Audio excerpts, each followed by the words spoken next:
All right, everybody. Jesse, see you, man. Good morning, guys. Today we're talking about conflict and challenging people, part 6, and we want to talk today a little bit about developing leaders.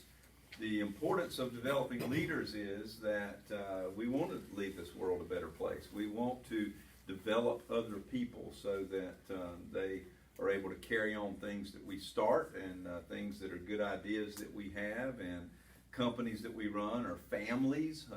We want our children to develop into good leaders so that their family is maybe even better than ours. We want to leave the company in better shape, our team in better shape. So we want to develop leaders, and it's a compliment to us when we're able to do that. But one of the challenges we have is finding leaders, because not everybody out there recognizes they're a leader. Not everybody is out there trying to develop themselves as leaders. Some people have the wrong mindset. And if you notice, sometimes it's hard to find good employees. It's challenging.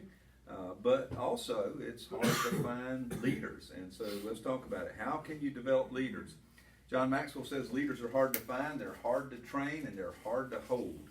Why do you think you would say that? Why are leaders hard to hold? Because they're always striving to be better. Yeah, they're driving to be better. They're always, pushing boundaries. They're always trying to make things better. And they're hard to train sometimes because they've got their own ideas about how to do things.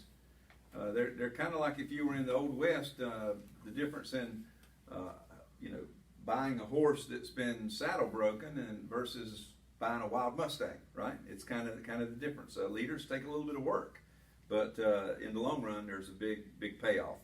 Here's right in the middle here. True leaders don't create followers; they create more leaders.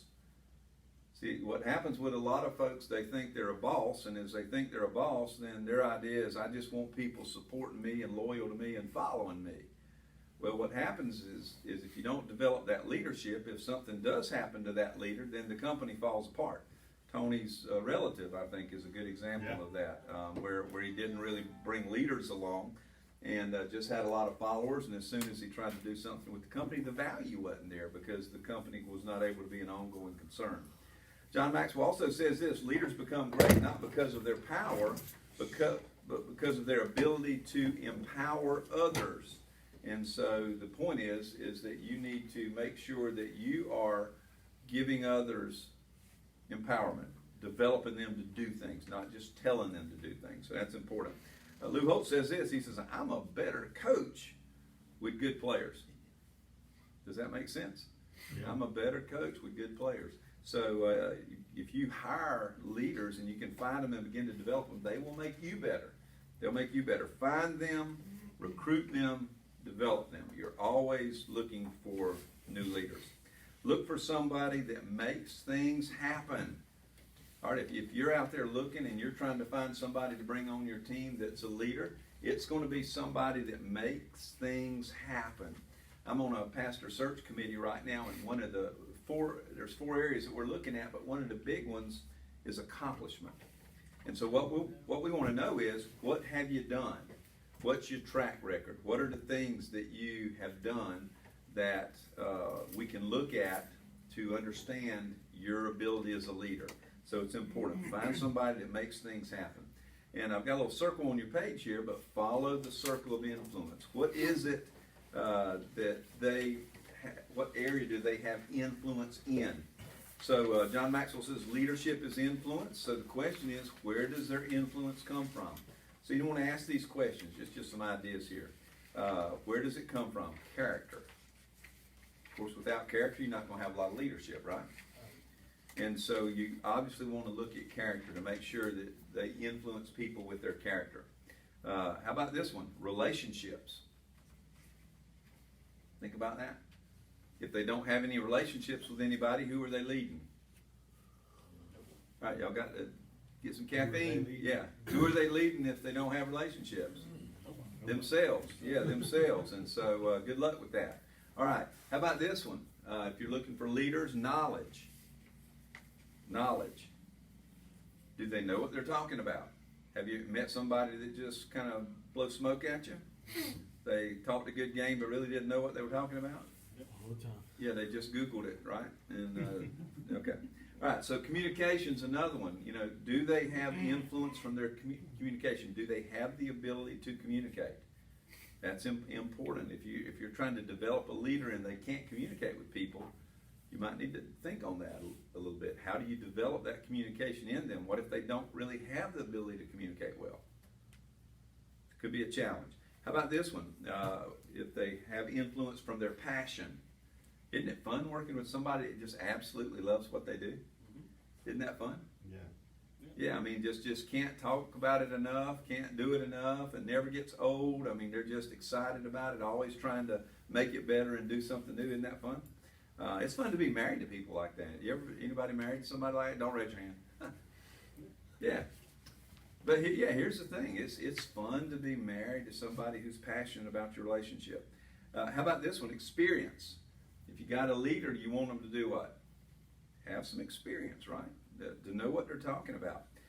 Somebody that's had some past success. That you can look back and say, yes, they did this. Or, yeah, they were a part of this. It's good to have some past success. How about this? Just pure ability. You want a leader to have ability. Now think about yourselves as we're talking about this leadership idea and developing leaders. Are these the characteristics that you display? Because listen, if you don't display them, are you going to attract people who have these characteristics? Yeah, absolutely. That's right. It's the law of attraction. The issue is that if you don't have these characteristics, think about what we just said. If you don't have the character, if you don't have relationships, and you don't have the knowledge, if you don't have the ability to communicate, if you're not passionate about what you do, if you don't have any experience or past success, or you don't have the ability, guess what? Leaders are going to be very challenged to work for you. It's going to be a very short-term relationship because they will become really frustrated and you will become really irritated. And it'll be a short relationship. So here's the thing. Ken Blanchard says this: the key to successful leadership is influence, not authority. Right? Not authority. So that's a key to it right there. When you're bringing people in, you got to be able to influence them, not just have position over them to tell them what to do. Because listen, leaders will respond to your influence, but if somebody really does have leadership ability, if you pull the authority card or you pull the position card on them, that's a big turnoff for them. Right? They already know you have the title. You don't have to tell them. Has anybody ever told you I'm the boss? Anybody ever told you that? Mm-hmm. Yeah. And Doesn't work well. Yeah, it doesn't work well, does it? Because when you play that card, they already know that. That's not information. That's you know where I'm going with that. All right, so here we go. People skills. How about this one? People skills. Good leaders like people, and people like them. How many of you could work on your people skills some? Anybody? Yeah. I think we all can work on our people skills a little bit. But you know what? If we work on our people skills, our value goes up.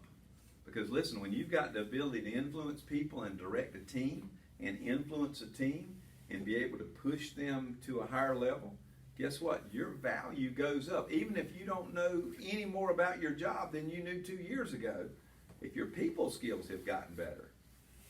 Now I want to ask you this.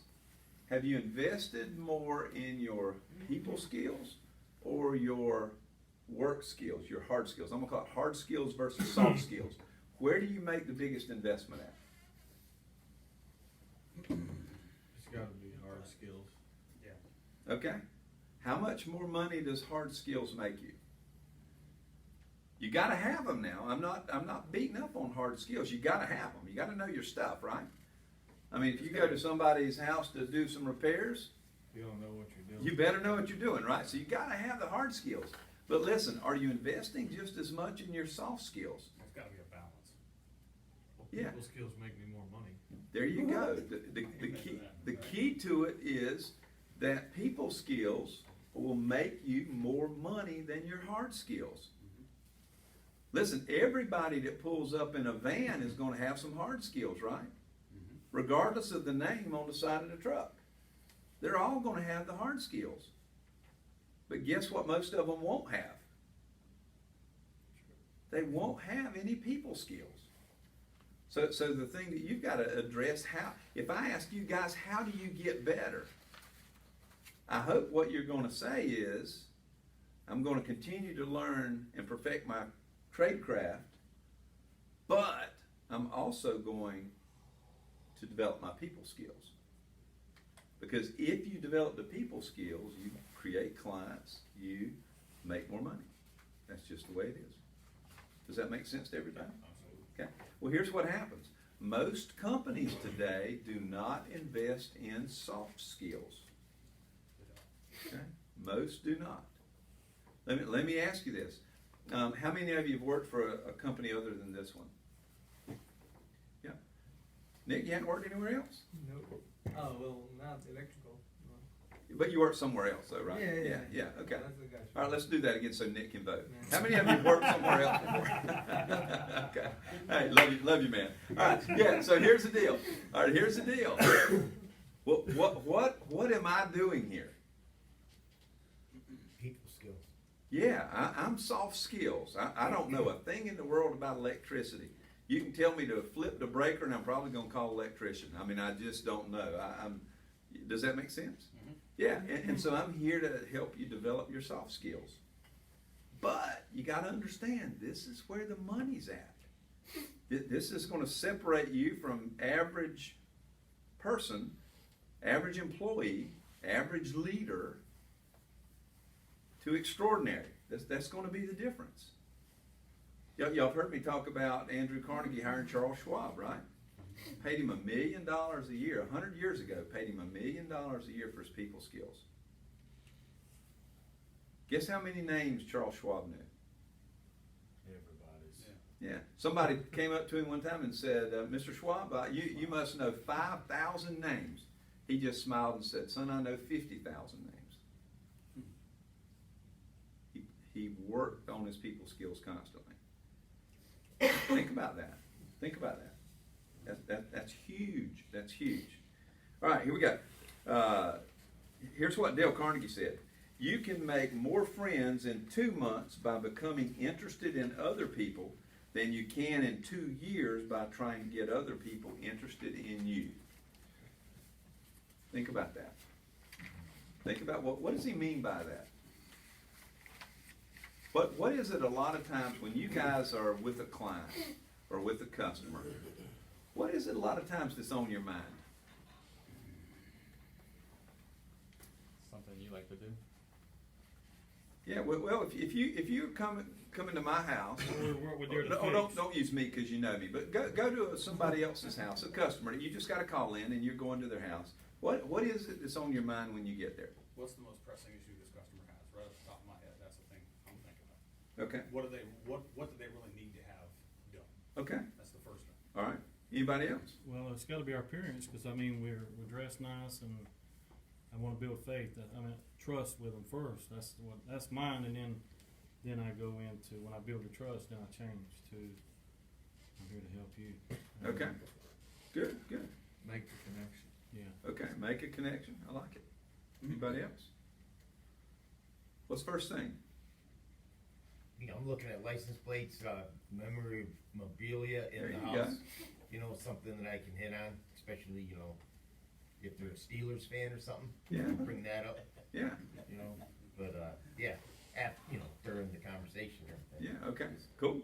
That's a good one. What else? What are you thinking about? Does anybody pull up and wonder about what you're going to sell them? Nobody does that? That's what I would be doing. I'm just curious. That's what I'd be. That'd be the urge I'd have to fight. I mean, that wouldn't be what I should be focused on, but I would be just kind of naturally wired that way. I mean, I'm there to make money, so I want to sell them something, right? That's the natural. I mean, if the lights were hanging off the wall, you Yeah, see that. yeah. Everybody thought that, they didn't want to say it. Yeah, that's why I'm going out there. Yeah, the point is I'm coming there for a sale, and I'm wondering how much I can make here at this residence or this business. Yeah, but at the same time, I guess we kind of instill that fact that that's not what we're really starting. Don't start there. Yeah, If there you you start go. there, then you're automatically a salesman. There you go. We don't want to be Yeah. there. So the key is you got to fight that in order to get where you need to be. If you take care of the customer, the money will follow. So you guys got a great mindset when it comes to that, so that's good. All right, so here's the thing. Be focused on them, and then it'll happen. So leaders attract people. Leaders attract people. And so here's what leaders do, is they add value to other people. Here's what takers ask. What are others doing for me? What are others doing for me? But a giver says, what am I doing for others? That's a huge mindset. All right, huge mindset change for most people. All right, takers see team members as something they own. Have you ever worked for somebody who felt like they owned you? Yeah, that was fun, wasn't it? No. Okay. Givers see team members as people on loan. All right, people on loan. Takers consolidate power for personal gain. I call it base building and asset protection. That's what takers do. All right, that's called a bureaucracy, by the way. All right, so the other one is this. Givers share power for the sake of the team. Always looking at the bigger picture. What do they need? Let me share this one with you right in the middle of the page here. If you allow people to make more withdrawals than deposits in your life, you will be out of balance and in the negative. Know when to close the account. Right? Now we're talking about you influencing people, but we're also talking about people influencing you. So if you're trying to, the reason I put this quote in there is if you're trying to develop leaders and it's just not there, right? You maybe made a mistake or maybe something's changed and you don't really understand exactly what's going on, you need to consider making some changes. Don't be scared to make changes. Here's what I see people do all the time, is they just won't give up on people. They just keep fighting and fighting and fighting. And there's something to be said for that. I'm not beating up on people who have faith in people and keep going. But listen, if the raw material's not there to work with, those things that we talked about, you can't change people. You can help them improve, but you can't change them. So if they have things that need to be changed, you can spend a whole lot of time and energy on that person trying to change them, and good luck with that. Right? So how many of you have a 100% success rate in changing your spouse? Your wife, y'all just hit that one out the park, right? 0. Yeah, you don't change anybody. Yeah. And so the issue is when you're trying to develop leaders, listen, if the raw material's not there, if the basis of leadership is not there, then you need to consider making a change there. Because here's the thing, some leaders are takers. Some leaders are takers. They beat others up and they play the system to win. Y'all have worked for people like that before. Not now, but before. You've done that, right? Mm-hmm. And so their influence is negative and their impact is negative long term. Thoughts are coming to mind right now. I've worked for somebody who was this person, who really was a very, very poor leader and had a huge impact on me. And I worked for him for way too long. I should have quit when I had the chance. But I didn't, and I stayed too long, and it had a big impact. All right, here's the thing. Leaders take chances, and they finish things. So when you're looking for somebody to help develop as a leader, you need to find somebody that is going to take a little bit of risk, and they're going to finish things. Finish things. How many of you have seen people who just don't finish things? All right, let's talk about paperwork for a minute. Yeah, that's a challenge sometimes, isn't it? Some of you probably, because you're in this profession, you really like the work you do, but it's all changed, right? Because now you got computers, and now you got forms, and now you got paperwork. I would ask you to raise your hand and says, who likes the paperwork? But I've got a feeling I already know the answer to that, right? But think about it from this standpoint. That's a part of your job, and a leader is going to finish the job. So it's not just taking care of the customer, it's taking care of the back end stuff too. Does that make, oh, that was real popular, I can tell. All right, so here we go. Many start well, all right, but don't finish well. I hope your goal is to finish well. A lot of people, when they get a certain level of success that they're kind of satisfied with, they back off the gas. But I just encourage you, don't do that. You know, hey, just because your marriage is a pretty good marriage, keep striving for it to be a great marriage. You know, just because you're a pretty good plumber, strive to be a great plumber. Just because you're a pretty good electrician, just because your numbers are pretty good. Everybody happy with their numbers? No. Good answer. Jason, good answer, yeah. So what are you doing to improve the number? You see what I'm saying? So I'm asking, what are you doing to improve the number? How do you do that? Tweak your approach, find different ways to, find different angles whenever you go to like, for a brand new house, you find a new angle that you didn't think of before, you know? Just offer things, make your options a little more wider than what they were before. Okay. Anybody else? Tweak some things along the way, learn. What else? How are you making, how are you gonna do more tomorrow than you did today? Have you thought about it? Cause here's the thing, if you're not thinking about it, it's not gonna change, right? You'll just be hoping that you get a better call from the office, right? It's all about the calls. Yeah, it's the calls, right? It's them office ladies, man, I'm telling you. Good grief. Now, the call's You what you must make have it. a microphone in my office. Yeah, yeah. So, The call's what you make it. There That's you all it go. comes down to. The Yeah. call's what you make it. yeah. Right? Where was that conversation yesterday? Yeah. Well, What you were saying yesterday. yeah. Yeah, well, here's the point that I'm making. Listen, if you're not doing something different Easy coming, buddy. tomorrow and you're doing it the same, nothing's going to change. And if you're not thinking about it, then what's going to change it, right? If you're not changing you, if you're not changing how you approach the call, how you develop your people skills, if you're not handling that, then what changes? I'll tell you what changes. 10 years goes by, nothing changes. And you see other people who are going to get opportunities and you don't get them and you wonder why. Well, listen, if you're not taking some time to think about what's going on in your world and how you can make it better, then nothing changes. I'll give you a good example. I took, last night, I told my wife I'm not watching TV tonight. She likes to watch a little bit of TV, and I like to sit there and look at her while she watches TV. But anyway, so we're sitting there. I said, I'm not going to watch any TV tonight. And I spent about 2.5 hours just thinking about what I do, thinking about my business, thinking about where it's going, thinking about how we're going to get there, thinking about what it's going to look like, thinking about how I had to change, how I had to get better. Guess why this is in here? For that For reason. you to get better. Yeah, for us, two reasons. I'm going to use it and sum up pieces of it for marketing, but at the same time, I've got to get better. So now what I'll do is I'll go back and I'll say, okay, Richard, how well did you do?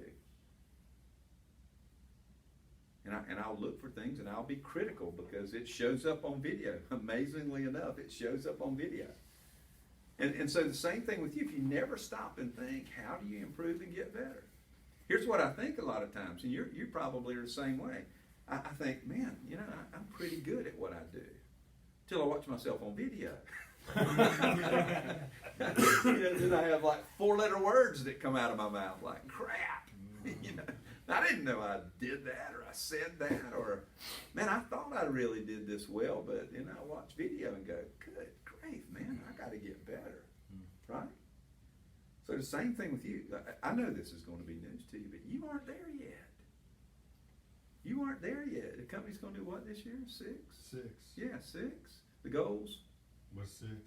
Okay. We're well, on it. We're on. What's we're the on. next goal? The next goal for next year is Yeah. 8. Yeah. Well, there you go. You might say, man, 6 feels good. Well, 6 won't feel good next year. We still got work to get there. Yeah, It ain't absolutely. over yet. Yeah. But here's the point, right? If you don't change, how do you add $2 million in sales if nothing changes? You don't. It won't happen, right? Okay, so think about this. All right, here's the last thing. But it will. Based on our discussion, all right, based on this discussion today, who are your leaders? Who are your leaders? Hopefully everybody in here, and I say that, because a lot of people, when I hired them, I told them I didn't bring them on to just work. I brought them on to think for themselves. Okay. I don't want to be the guy who says, you need to do this, you need to do this, you need to do this. I want people to make decisions. That's what they get paid for. Okay. Show that leadership in the field, everything you do. So if the company's going to keep growing, what's your responsibility? To grow with it. Okay, you gotta grow, but then go a little further now. As you grow, what else have you gotta do? You gotta hire more people, and we gotta help them blend into. Yeah, we're talking about developing leaders. Why would we talk about that? Yeah. See, if you're gonna go from 6 million to 8 million, can you do it with just the existing staff? No. No. I like to think you could, but. Well, but You'd can you have do to it 2 change. years in a row Oh, yeah. with the same staff? Well, I mean, if we treat every customer the same and stop trying to, just cause you gotta hang a ceiling fan or, you know, change a panel out, if we don't do our job right the first time, we got to go back. I mean, it's just, Yeah. we're worried about the next job and we should be worried about this job. And let's do a great job with them. So- And then we'll build that relationship. They'll call us back. Oh, absolutely. But here's my Yeah. question. Can you go up 65% in sales with the same staff? Yes, I'll give you a prime example. Okay? When I started out, I think my first year might have been 300. I'm already surpassed 6. Okay? In the years that I've been here, and the only thing I did was grow. Okay. I didn't grow any extra appendages or anything like that. No extra arms. So all I did was mentally grow. Okay. So, and that doubled from what I started to make to now. Okay. Cool. All right. We've got challenging questions here. Challenging answers. Yes, I'd love to hear that. Yeah. But here's the thing. So let's say, what's the goal after 8? I don't know the answer to this, but what's the goal after 8? Well, with Wilmington, probably be about 11. Okay. Go to 11. Can you do Wilmington without more staff? No. Yeah. Here's the point. As you grow personally, then you're going to have to develop other leaders to help move those numbers. Does that make sense? And what happens is, as people from here, I'm assuming, are going to probably go to these other offices that develop, then either you get the opportunity to go or you get the opportunity to stay and move up, right? But the point is, as you hire people, then you need to be bringing on people of similar mindsets. And here's the thing, you will hire who you are. So if you're just mediocre, y'all should be going, right? Yeah. If you're just average, then you're going to do what? You're going to hire exceptional people? No, it's difficult to hire up. Yeah. Let me, is this a water race? Yeah, all right, here. All right, listen to this. On a scale of 1 to 10, if you are you're in the pile of average. Okay, that's that customer, right? So you're in the pile of average. Can you hire an 8? If it falls in your lap, it most likely won't. Chances are it's not going to happen, right? Because they're going to talk with you and be what? Impressed? Unimpressed, right? And they're going somewhere else. So who's going to be impressed with you? Other 5s and lowers. 4, 3. 2s. Yeah, chances are you're going to hire somewhere between a 2 and a 4. Now remember, you're average. And you're going to hire between a 2 and a 4. How's that going to work for moving the ball forward? It's not. Yeah, it's not, right? So what do you want to be able to hire? You want to bump that number up. I want to hire somebody better than average, don't you? So listen, if I want to hire at least a 6, or if that's kind of my target, then that means I've got to be an 8. Because I'm gonna be hiring between 6s and 7s, hopefully, and I'm going to try to be. I got to be an 8. Does that make sense to everybody? Yeah. So now, how important are soft skills? Because your hard skills aren't going to make this hire. Your soft skills are going to make this hire. So I ask you this: if I'm coaching you individually, I ask you this: what are you doing? Besides being in here once a week, right? What are you doing? What books are you reading? Right? What are you looking at on TV? What are you looking at on computer? Do you have a mentor, coach? Well, what are you doing? And if your answer is nothing, then I can go ahead and tell you what your long-term outlook is. The same, right? Or worse. Yeah, or worse. You'll get left behind and really feel bad about it. So the point is, you've got to create this. You're not born here. You're not born at an 8. People work to get to an 8. And you got to put the work in. And I'm out of time. All right. Comments, questions? All good? All right. Go out and be a leader today, guys. Thank y'all.